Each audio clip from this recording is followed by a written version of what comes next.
The Warriors might be one of the NBA's worst teams right now.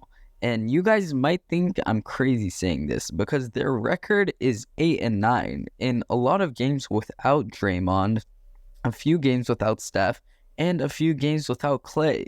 So you guys might just be thinking the injury bug has plagued them. No. No, they're just a really, really, really bad team.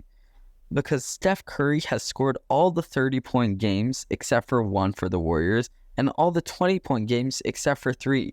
In fact, the person with the second most 20-point games on the Warriors is Dario Saric, with three of them.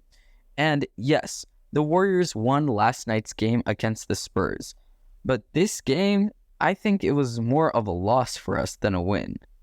Because not only did we not score enough points to be in the play-in tournament round 2, but we also almost choked the game away with 18 points. With an 18-point lead with 2:30 remaining in the fourth, the Warriors committed 4 consecutive turnovers. That's right, 4.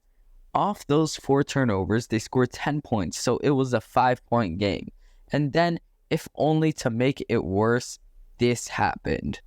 Alright, never mind. I couldn't really find the clip. But basically what happened is the ball is inbounded to Steph with 1 minute remaining. He's being doubled. The Warriors are up by 4. Then he passes it to GP2. It's a pretty bad pass, but GP2 gets to it, does a crossover, and he dribbles it out of bounds. But in actuality, he dribbled it off of Cedi Osman's foot.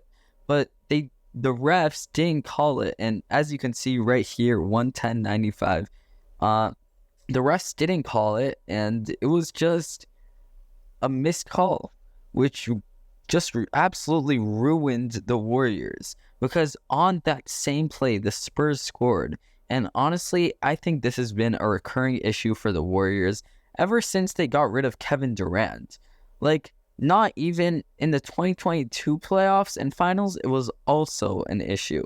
And their issue is not being able to close out games correctly.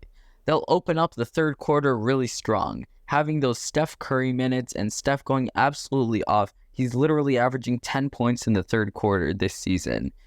But after that third quarter, the Warriors seem to just snap out of it. They just fall asleep, and they can't really do anything right. I mean, here you have Victor working on Moody, and that was the only basket that the Spurs got in the entire third quarter. Yeah, the Warriors were locked in. And I basically think that the Warriors need to change some stuff up. And yeah, they're really bad right now, but they have the potential to be the best team in the league. I mean, Klay Thompson locks in and they trade for a good center. Consider them the champions.